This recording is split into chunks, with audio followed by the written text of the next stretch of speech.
Hi friends, welcome to my channel. ఇవాళ వీడియోలో మీకు ఇక్కడ చూపిస్తున్న హ్యాండ్ ఉంది కదండి, ఇది ఎలా స్టిచ్ చేసుకోవాలనేది చూపిస్తాను. చాలా ఈజీగా ఉందండి కటింగ్ అండ్ స్టిచ్చింగ్. ఇది మీరు కూడా ట్రై చేస్తారని నేను అనుకుంటున్నాను. ఇప్పుడైతే మనము ఇది ఎలా రెడీ చేసుకోవాలి హ్యాండ్ అనేది చెప్తాను. ఫస్ట్ వచ్చేసి హ్యాండ్ లెంత్ ప్లస్ ఆర్మ్ అనేది మనం నార్మల్గా అన్ని హ్యాండ్కి తీసుకున్నట్లే తీసుకోవాలి.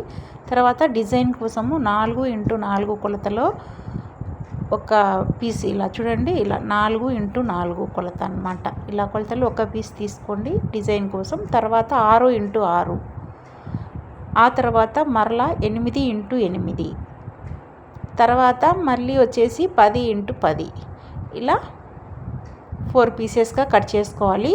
ఈ 4 కొలతల్లో మళ్ళీ రాస్తున్నాను. 4x4, 6x6, 8x8, 10x10 తీసుకున్న తర్వాత ఫస్ట్ అయితే మనము హ్యాండ్ను కింద వైపు స్టిచ్ చేసుకుందాము. ఇది నార్మల్ హ్యాండ్ స్టిచ్ చేసుకుంటాం కదండి, అలా ఫస్ట్ అయితే మనము హ్యాండ్ ఎలా స్టిచ్ చేసుకుంటామో అలా యాజ్ స్టిచ్చింగ్ అయితే చేసుకోవాలి.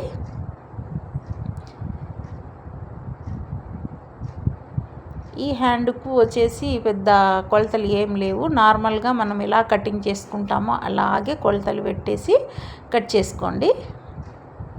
కట్ చేసి స్టిచ్ చేసుకోవాలి.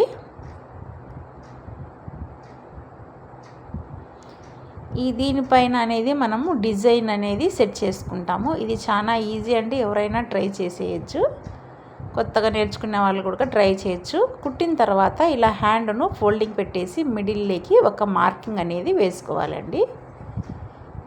కరెక్ట్గా హ్యాండ్కు మిడిల్లో ఇలా ఒక స్ట్రైట్గా లైన్ డ్రా చేసుకోవాలి. ఇప్పుడు మనము వర్క్ కోసం అంటే ప్యాచ్ వర్క్ కోసం ఇలా క్లాత్ తీసుకున్నాం కదా, ఇవి వచ్చేసి ఇలా వీడియోలో చూపిస్తున్నట్లు 4 ఫోల్డింగ్ పెట్టేసుకొని ఇలాగా స్టిచ్ చేసుకోండి.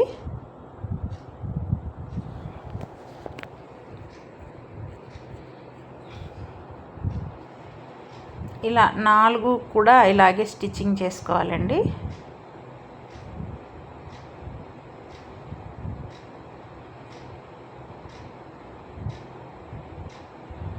కరెక్ట్గా ఇలా 4 ఫోల్డింగ్స్ పెట్టేసి ఈ ఓపెన్స్ ఉన్నాయి కదా, ఓపెన్ సైడు ఇలా స్టిచ్ చేసుకోవాలి. ఇప్పుడు వచ్చేసి దీన్ని ఇలా మనము సెట్ చేసుకుందాము. చూడండి, నేను వీడియోలో ఎలా చూపిస్తున్నానో కింద ఒక 1/2 ఇంచ్ గ్యాప్ ఇచ్చేసి ఇలా ఫస్ట్ అనేది మనము పెద్దది తీసుకున్నాం కదా, అంటే 10x10 కొలతతో తీసుకున్నాం కదా, ఆ పీస్ను వచ్చేసి మనము ఈ రకంగా పెట్టేసి స్టిచ్చింగ్ చేసుకోవాలి. పైనుంచి కరెక్ట్గా అంతవరకే స్టిచ్ చేసుకోవాలి. మనది ఈ క్లాత్ ఎంతవరకు అయితే ఉందో అంతవరకే స్టిచ్ చేసుకొని ఇలా రివర్స్లో బయటికి రండి. తర్వాత దానిపైన మరలా ఒక 1/2 ఇంచ్ గ్యాప్ తీసుకునేసి దీన్ని కూడా దానిపైన అలాగే పెట్టేసి పైనుంచి కిందికి స్టిచ్ చేసి మళ్ళీ రివర్స్లో కింది నుంచి పైకి స్టిచ్ చేసుకోవాలి.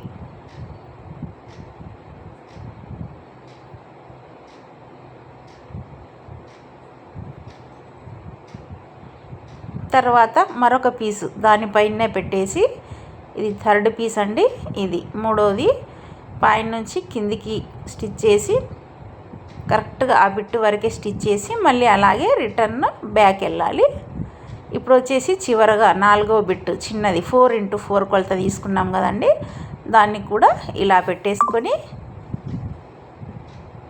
పైనుంచి కిందికి మళ్ళీ ఆ తర్వాత ఇలా బ్యాక్ వచ్చేసి అన్నీ స్టిచ్ చేసాం కదా, స్టిచ్ చేసిన తర్వాత ఇలా రివర్స్ చేసి హ్యాండ్ను మనము కరెక్ట్గా ఎంతవరకు అయితే క్లాత్ ఉందో మనము డిజైన్కి పెట్టిన క్లాత్ అంతవరకు స్టిచ్ చేసి ఎక్స్ట్రా క్లాత్ అనేది మనం కట్ చేస్తే మనకు డిజైన్ అనేది చాలా ఈజీగా వచ్చింది.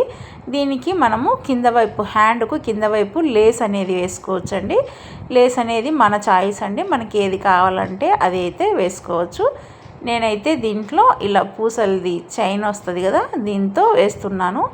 మీరైతే ఇంకా హ్యాంగింగ్ కొంచెం పెద్దగా ఉండేటట్లు అలా వేసుకోవచ్చు. ఇదంతా వచ్చేసి మన చాయిస్ అండి, మనకు నచ్చినట్లు ఏ లేస్ అయినా కూడా స్టిచ్ చేసుకోవచ్చు.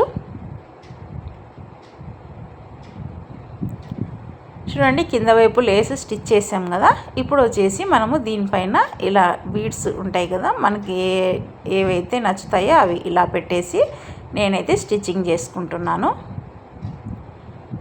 ఒక్కొక్క లేయర్ దగ్గర ఒక్కొక్క పూస పెట్టేసి ఇలా స్టిచ్ చేసుకుంటే మనకు కంప్లీట్గా హ్యాండ్ అనేది ఈజీగా రెడీ అయిపోతుంది. ఈ వీడియో మీకు నచ్చిందని నేను అనుకుంటున్నాను. చాలా ఈజీగా ఉంది కదండి. మీరు కూడా దీన్ని ఒకసారి ట్రై చేయండి. థ్యాంక్ యూ అండి.